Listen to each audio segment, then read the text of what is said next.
श्री राधा कृष्णाभ्याम नमः।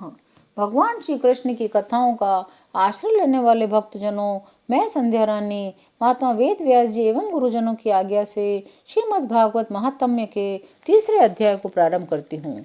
अध्याय 3 श्रीमद् भागवत की परंपरा और उसका महात्म्य, भागवत श्रवण से श्रोताओं को भगवत धाम की प्राप्ति। सूत जी कहते हैं, उद्धव जी ने वहां एकत्र हुए सब लोगों को श्री कृष्ण कीर्तन में लगा देखकर सभी का सत्कार किया।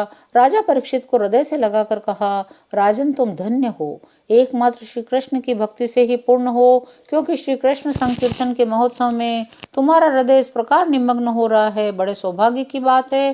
श्री कृष्ण की पत्नियों के प्रति तुम्हारी भक्ति और वज्रनाभ पर तुम्हारा प्रेम है। श्री कृष्ण का मन रूपी चंद्रमा राधा के मुख की प्रभा रूप चांदनी से युक्त हो उनकी लीला भूमि वृंदावन को अपनी किरणों से सुशोभित करता हुआ यहाँ सदा प्रकाशमान रहता है। श्री कृष्ण चंद्र नित्य परिपूर्ण है। प्राकृत चंद्रमा की भांति उनमें वृद्धि और क्षय रूपी विकार नहीं होते। उनकी जो 16 कलाएं हैं उनसे सहस्त्रों चिन्मय किरणें निकलती रहती हैं। इससे उनके सहस्त्रों भेद हो जाते हैं। राजा परीक्षित, इस प्रकार विचार करने पर सभी ब्रजवासी भगवान के अंग में स्थित है। शरणागतों का भय दूर करने वाले ये जो वज्र हैं, इनका स्थान श्री कृष्ण के दाहिने चरण में है। इस अवतार में भगवान श्री कृष्ण ने इन सबको अपनी योग माया से अभिभूत कर लिया है। उसी के प्रभाव से ये अपने स्वरूप को भूल गए हैं, इसी कारण सदा दुखी रहते हैं। जीवों के अंतःकरण में जो श्री कृष्ण तत्व का प्रकाश है, उस पर सदा माया का पर्दा पड़ा रहता है। 28वें द्वापर के अंत में जब भगवान श्री कृष्ण स्वयं ही सामने प्रकट होकर अपनी माया का पर्दा उठा लेते हैं, उस समय जीवों को उनका प्रकाश प्राप्त होता है। भगवान के भक्त जहाँ जब जब कभी श्रीमद् भागवत शास्त्र का कीर्तन और श्रवण करते हैं, वहाँ उस समय भगवान श्री कृष्ण साक्षात रूप से विराजमान रहते हैं। जिन भाग्यों ने प्रतिदिन श्रीमद् भागवत शास्त्र का सेवन किया है, उन्होंने अपने पिता, माता, पत्नी तीनों के ही कुल का भली भांति उद्धार कर दिया है। श्रीमद् भागवत के स्वाध्याय और श्रवण से ब्राह्मणों को विद्या का प्रकाश प्राप्त होता है। क्षत्रिय लोग शत्रुओं पर विजय पाते हैं। वेश्यों को धन मिलता है। शूद्र स्वस्थ और निरोग बने रहते हैं। स्त्रियों तथा अंतज्य आदि अन्य लोगों की भी इच्छा श्रीमद् भागवत से पूर्ण होती है। अनेक जन्मों तक साधना करते करते जब मनुष्य पूर्ण सिद्ध हो जाता है, तब उसे श्रीमद् भागवत की प्राप्ति होती है। बृहस्पति जी ने कहा था, जो अपनी माया से पुरुष रूप धारण करने वाले भगवान श्री कृष्ण ने जब सृष्टि के लिए संकल्प किया, तब उनके दिव्य विग्रह से 3 पुरुष प्रकट हुए। रजोगुण की प्रधानता से ब्रह्मा, सत्वगुण की प्रधानता से विष्णु और तमोगुण की प्रधानता से रुद्र प्रकट हुए।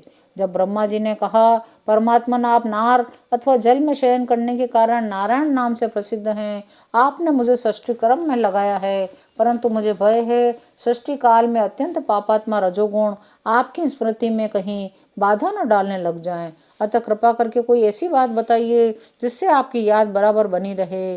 बृहस्पति जी ने कहा था, जब ब्रह्मा जी ने ऐसी प्रार्थना की, तब पूर्व काल में भगवान ने उन्हें श्रीमद् भागवत का उपदेश देकर कहा, ब्राह्मण, तुम अपने मनोरथ की सिद्धि के लिए सदा ही इसका सेवन करते रहो। विष्णु ने कहा, देव, मैं आपकी आज्ञा के अनुसार कर्म और ज्ञान के उद्देश्य से प्रवृत्ति और निवृत्ति के द्वारा यथोचित रूप से प्रजाओं का पालन करूंगा। काल क्रम से जब जब धर्म की हानि होगी, तब तब अनेकों अवतार धारण कर पुनः धर्म की स्थापना करूंगा। जो भोगों की इच्छा रखने वाले हैं, उन्हें अवश्य ही उनके किए हुए यज्ञादि कर्मों का फल अर्पण करूंगा। जो संसार बंधन से मुक्त होना चाहते हैं, विरक्त हैं, उन्हें भी मैं 5 प्रकार की मुक्ति देता रहूंगा। परंतु जो लोग मोक्ष भी नहीं चाहते, उनका पालन मैं कैसे करूंगा, यह बात मुझे समझ में नहीं आती। मैं अपनी और लक्ष्मी जी की रक्षा कैसे कर सकूंगा, इसका भी मुझे उपाय बताइए। विष्णु की, ब्रह्मा की ये प्रार्थना सुनकर के आदि पुरुष श्री कृष्ण ने श्रीमद् भागवत का उपदेश किया और कहा, तुम अपने मनोरथ की सिद्धि के लिए इस श्रीमद् भागवत शास्त्र का सदा पाठ किया करो। जब भगवान विष्णु स्वयं वक्ता होते हैं, लक्ष्मी जी बड़े प्रेम से श्रवण करती हैं, उस समय प्रत्येक बार भागवत कथा का श्रवण 1 मास में ही समाप्त होता है। किंतु जब लक्ष्मी जी स्वयं वक्ता होती हैं, विष्णु श्रोता बनकर सुनते हैं, तब भागवत कथा का रसास्वादन 2 मास तक होता है। इसी से लक्ष्मी जी के मुख से भागवत कथा का रसास्वादन अधिक प्रकाशित होता है। रुद्र ने कहा, मेरे प्रभु देव, मुझ में नित्य नैमित्तिक प्राकृत संहार की शक्तियां तो है, पर आत्यंतिक संहार की शक्ति बिल्कुल नहीं है। इसी कमी की पूर्ति के लिए मैं आपसे प्रार्थना करता हूँ। बृहस्पति जी कहते हैं, रुद्र की प्रार्थना सुनकर नारायण ने उन्हें भी श्रीमद् भागवत का ही उपदेश किया। सदाशिव रुद्र ने 1 वर्ष में 1 पारायण के क्रम से भागवत कथा का सेवन किया और तमोगुण पर विजय पाई। उद्धव जी कहते हैं, श्रीमद् भागवत के महात्म्य के संबंध में यह आख्यायिका मैंने अपने गुरु श्री बृहस्पति जी से सुनी। उनसे भागवत का उपदेश प्राप्त कर उनके चरणों में प्रणाम करके मैं बहुत ही आनंदित हुआ। इसके बहुत समय के बाद जब ब्रह्मादि देवता आकर भगवान से अपने परम धाम में पधारने की प्रार्थना करके चले गए, उस समय पीपल के वृक्ष की जड़ के पास अपने सामने खड़े हुए मुझे भगवान ने श्रीमद् भागवत विषय के रहस्य का स्वयं ही उपदेश किया। मेरी बुद्धि में उसका दृढ़ निश्चय करा दिया। उसी के प्रभाव से मैं बद्री आश्रम में रहकर ब्रज की लताओं और बेलों में निवास करता हूँ।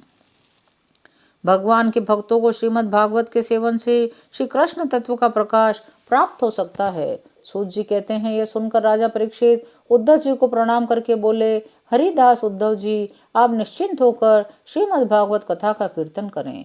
परीक्षित के यह वचन सुनकर उद्धव जी बहुत प्रसन्न हुए और बोले, राजन, भगवान श्री कृष्ण ने जब से इस पृथ्वी तल का परित्याग कर दिया है, तब से यहाँ अत्यंत बलवान कलयुग का प्रभुत्व हो गया है।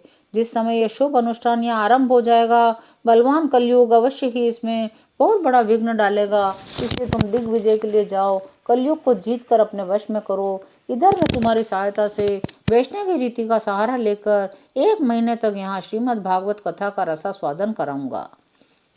राजा परीक्षित ने कहा, हे तात, आपकी आज्ञा के अनुसार तत्पर होकर मैं कलयुग को अवश्य अपने वश में करूंगा, परंतु श्रीमद् भागवत की प्राप्ति मुझे कैसे होगी? सूत जी कहते हैं, उद्धव जी ने कहा, राजन, तुम्हें तो किसी बात के लिए किसी प्रकार की चिंता नहीं करनी चाहिए, क्योंकि इस भागवत शास्त्र के प्रधान अधिकारी तो तुम ही हो। तुम्हारे ही प्रसाद से इस भारतवर्ष में रहने वाले अधिकांश मनुष्य श्रीमद् भागवत कथा की प्राप्ति होने पर शाश्वत सुख प्राप्त करेंगे। महर्षि भगवान श्री सुखदेव जी साक्षात नंद नंदन श्री कृष्ण के स्वरूप हैं। वे ही तुम्हें श्रीमद् भागवत की कथा सुनाएंगे, इसमें तनिक भी संदेह नहीं। उस कथा के श्रवण से तुम ब्रजेश्वर श्री कृष्ण के नित्य धाम को प्राप्त करोगे। इसके पश्चात पृथ्वी पर श्रीमद् भागवत कथा का प्रचार होगा। अतः राजेंद्र परीक्षित, तुम जाओ और कलयुग को जीत कर अपने वश में करो। सूत जी कहते हैं, उद्धव जी के इस प्रकार कहने पर राजा परीक्षित ने उनकी परिक्रमा करके उन्हें प्रणाम किया और दिग्विजय के लिए चले गए।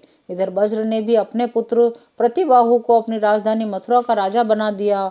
माताओं को साथ लेकर उसी स्थान पर जहाँ उद्धव जी प्रकट हुए थे, श्रीमद् भागवत सुनने की इच्छा से रहने लगे।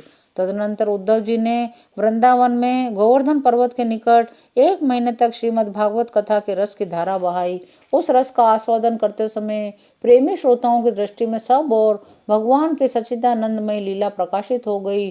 सर्वत्र श्री कृष्ण चंद्र का साक्षात्कार होने लगा। उस समय सभी श्रोताओं ने अपने को भगवान के स्वरूप में स्थित देखा। जो श्रोतागण वहां उपस्थित थे, वे भी भगवान की नित्य अंतरंग लीला में सम्मिलित होकर इस स्थूल व्यवहारिक जगत से तत्काल अंतर्धान हो गए।